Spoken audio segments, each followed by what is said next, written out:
We're going to talk all things retention. How many of us would agree that if you get a customer, but you cannot keep that customer, if that customer doesn't reorder, only reorder like once or twice and that's it, it's not that exciting. It's hard to build residuals if customers aren't reordering. And that really is the power and the beauty of marketing a consumable product that people use every day and they order every month. Can I get an amen?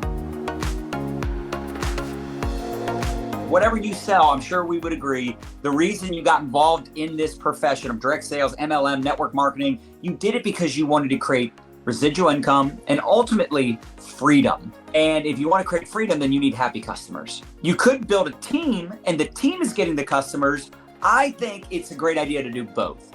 Build a customer base and then teach your team how to build a customer base versus doing one or the other. Jackie's done both.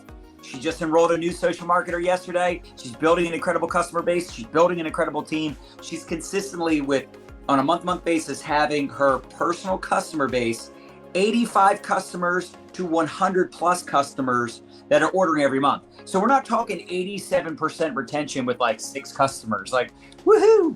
We're talking triple digits or close to on a month-to-month basis of customers ordering every month. And she's not one of those people that's like going viral on TikTok. She's not doing the short form videos and bringing in like complete strangers every single month and trying to just replace all the customers canceling. What I love about Jackie is she's maintaining that customer base with people that she's building relationships with. So if you're one of those people watching, you're like, I don't know if I want to do like the TikTok thing or the short form video thing. That's not something that Jackie has leveraged over the years to build this incredible base of customers. It's an incredible base of customers that are continuing to order every month. So I'm excited to have you on, Jackie. And maybe you could start off before we get into like the nitty gritty tips and tactics. Can you talk about your story and just share a little bit about your background with everyone? Absolutely. So I, before I was introduced to network marketing, I was an addiction and recovery and trauma therapist. But then I was introduced to network marketing in 2015 because I just loved some products and I had no idea there was like a money opportunity attached to those. I just love those products. And I love being part of a community. That's what excited me. I saw a friend of mine post on Facebook. She had like a little meeting at her house where her and her friends were sitting on the couch watching a video. I didn't know what it was. It was a training video. Now I know. But back then I was like, look at it, they're friends and they're like having fun. I want to do that. And I want that product too, because they're all losing weight together. And so I said yes to the product and she invited me to go to one of those parties. And I walked in and the people started sharing about how much money other people were making. So as soon as I found out, I was like, well, I want to learn more about this. And I just dove all in to just educate myself. I just wanted to know all the things. I wanted to know the ins and outs. How can I do this? And then started putting it into action. I started sharing on Facebook in 2015. Before that, I shared a Facebook page with my husband and we had like 300 friends. So I kicked him off my page, made him get his own Facebook page, and then just started sharing like organically on Facebook. And people started wanting what I was talking about and I started making money.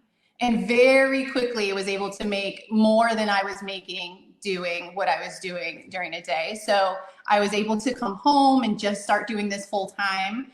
And that was in 2015. And so I stayed, that was with a previous company that I'm not with now. I stayed with them for about 5 years. I left for many reasons. One of the biggest was it was just really hard to help other people make money. And I really grew a passion for wanting to help people financially. And with that company, it was like pounding your head against the wall to help other people make money. And so I happened to watch a million Money Mondays and did like John Galton's 7-day live video challenge in 2017. That's the first challenge that I ever did. And then I finally reached out to you in 2020. Since then, partnered with this company and it has been like night and day. You know what, the biggest thing for me is the simplicity. My life got simpler. I love this industry because I thought it was going to give me so much freedom. I was like, I'm going to have all this free time and I'm going to get to see my family who I wasn't before. I was working 12-hour days. But instead it turned into like, I was on a million Zooms and I had to do a million home parties. And I had a contract with a hotel where I had to do these weekly hotel events. And like, it was work upon work upon work. And then when I came here, it was like, I could take a breath. but I could take a breath and my income went up. Like, you can take a breath, but if I'm gonna take a breath, I would like more money. So, Yeah. I mean, that's kind of the idea. Yeah. Yeah, that's kind of what we did this for. Like, so quickly, finances changed for us. Like, we wouldn't be in Florida if I hadn't made that move. Well, it's interesting too, because in a lot of network marketing businesses, there's just so much fluctuation in income, right? There's so much like ups and downs, like, oh, we had a good recruiting month and then it crashed. We had a good recruiting month and it crashed, or, it's the holidays, so we're probably not gonna do a lot of volume. And, with again, your business, right, being predominantly customer base and being able to earn that much money from a customer base and knowing that like your customers are satisfied, right? They're getting the customer experience, the customer support, they're getting your guidance, they're a part of a community, they have products they love and want to keep using. And people will say, well, the product sells itself. Not necessarily true. And here's the other thing. If that was the case, they wouldn't need us. But the other thing too is, and this is like one of those things where you really have to hone this in, is that it's not a transactional business. That's why it's so important to build those relationships. And it's more like relationship marketing than it is network marketing, right? How many of you have come across people that said, oh, I tried your product, but they're not ordering, right? They're not ordering anymore. I loved your product. You have great product, but they're not ordering. Why? Because they probably didn't have a go-to person that kept in touch with them. So that's why this conversation is so important, because Jackie figured out how to get a customer, but more importantly, how to keep her customers, how to make sure they were happy and getting the service that they needed and support and all the things. So Jackie, let's talk about it. What are your best tips for people that would love to increase their retention and have a customer base like yours? Listen, and it's so true what you say, like, stability is important. And I'm glad that, like, I feel like I put my finger on it. Like, I found the way to have stable income every month through the customer side, which is incredible. And that's what I had to prove to the banks. I had to prove to them that this is stability. Every month, this is guaranteed money, right? So I'll say, here's the thing. People they think like something magic happens at some point, like maybe I'm sprinkling a little special pixie dust inside their orders with them or something like that. But that's not it. It actually begins before the sale. So my biggest tip ever, like, if you hear nothing else I say today, understand that the relationship with your future customers begins before the sale. It begins with social media. Like, it all comes back to what you're doing on social media. Like, I don't do in person anymore. Thank you, Jesus. So, right? So everything that I do is through social media. And like John shared, I'm not a viral sensation. But I show up consistently. And I mean consistently, every day in my stories, sharing my life. And what that does is it takes someone who's watching that, and it's letting them into my kitchen. It's letting them into my bathroom sometimes when I'm doing my skincare. It's letting them see who I am as a person so that they can like, know, and trust me. And then that's what carries over. So the transaction occurs at some point because they like me enough and trust me enough to appreciate my recommendation, right? But because they feel like we're friends, which we are, like, I consider my community that I have built, like, they're friends. They know everything about me. Sometimes it's a little scary how much they know about me. But like, that's what carries over into our customer social marketer relationship.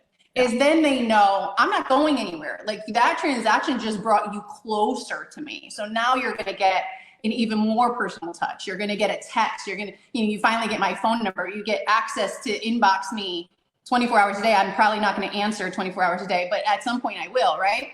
It begins there. It begins in the process. It begins in you showing up every single day and sharing your excitement for whatever it is that you are selling. And also, one of the things about that is a great way to build trust on social media is to don't just share what you get paid for. That's key for me. I feel like I build a lot of trust because I don't just show up and only share this product. It's not that you only see my face when I have something to sell, right? So you see my face when I'm living my life, but also if I bought something off Amazon and I loved it, I'm going to share that too. So that my community gets used to, Jackie just shares things she loves. She only shares things she loves. Like, so if this is just another thing that she loves, and this might be something that works for me. First tip is definitely that. The second tip is a little bit more intense, I would say, because then there's a process for once the transaction happens. And I feel like that you're a big systems guy, so you get this. But like having a system in place for when they do place the order and like what that looks like for you is really important. Because if someone places an order and you're like, cool, thanks, And then that's around, it. They never hear from you again. then like, you know, and I'm sure it's not just our industry with health and nutrition. Like health and nutrition, for sure. Like, come on. It's like giving people a bunch of products and be like, good luck, go read the bottle and figure it out. Like that's not really good sustainability, right? But I'm sure in other industries, you know, with other products, it's the same thing. You know, if I bought something from you, I would like you to tell me how to use it. That would be really nice. And having a system for that is super important. And that's what I mean by drawing them in closer. So I call my customers a VIP customer because, and that's everybody. Like they're not, like you didn't have to do anything special. Like as soon as you became a customer, you became part of my VIP customer group. And from there, I'm treating you special. And I'm making sure I'm always telling you, like, you're going to be the first to know. Here's one thing that maybe everybody doesn't do. And I hear different strategies, but I'm just going to share what I do. I don't play marketing games with my customers. They've already ordered from me. They already trust me. I'm not going to wait to the 11th hour to let you know a sale is coming. So when I know, you know.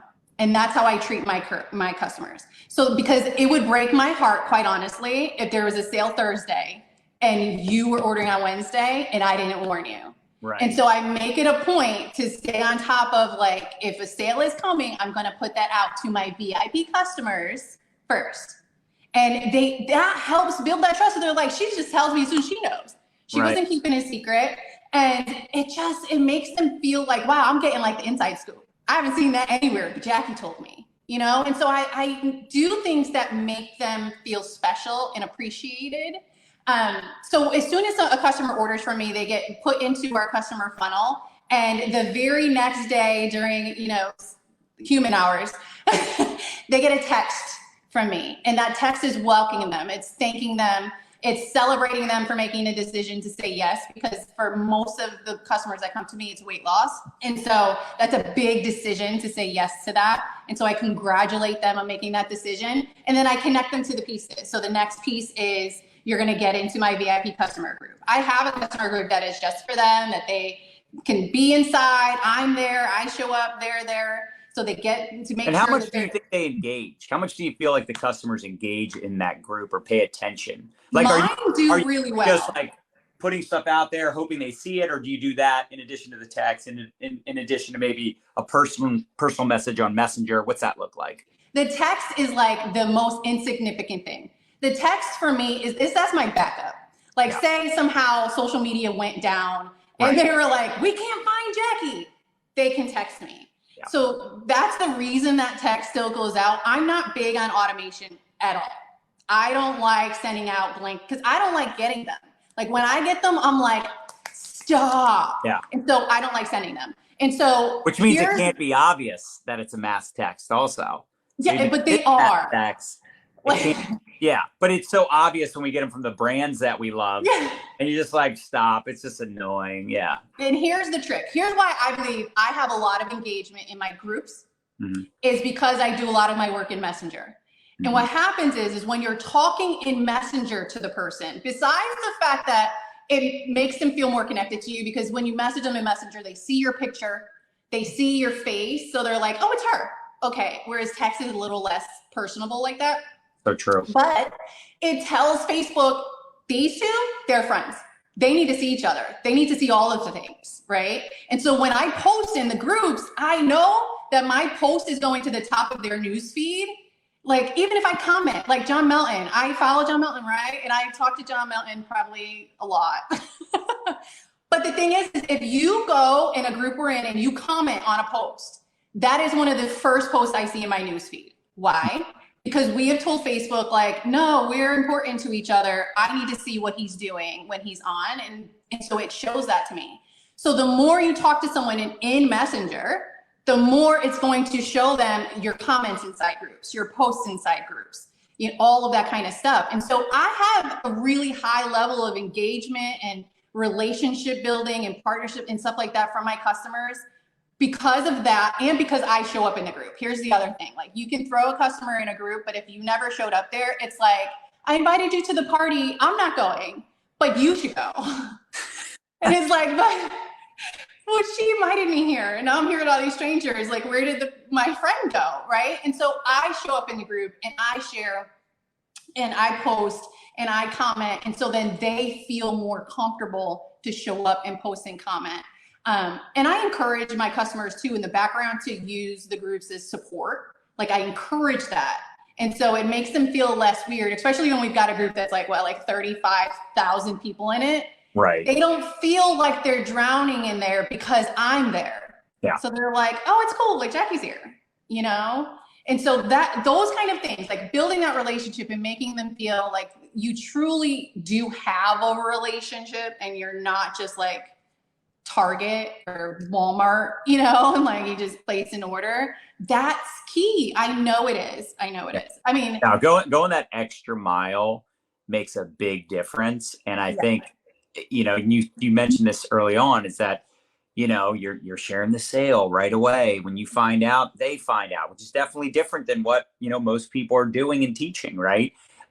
You're sharing other products. It's like, guys, it's okay to share stuff that you don't make money on. That's why we always say be a human first and a marketer second. If you're only talking about the things you make money on and you're always trying to monetize every conversation, every relationship, that's called hashtag commission breath. And that's a major turn off. But when people feel like they know you, they hear about your problems, your challenges, you know, you're sharing with that authenticity and transparency, it's always going to attract people. And they feel like they know you, don't they? Like, that's really the best part. They feel like they have a personal relationship with you and that they know more about you than, you know, like you said, sometimes you would prefer them to know, right? It's like sometimes a little bit TMI, but it's like, hey, if I keep it real and I'm honest with them, like, they're going to feel more comfortable with me when they have a question or when they're struggling with their product or whatever. Like, they feel like they can come to me as a person that's going to, you know, actually help them and not just try to make a buck off of them.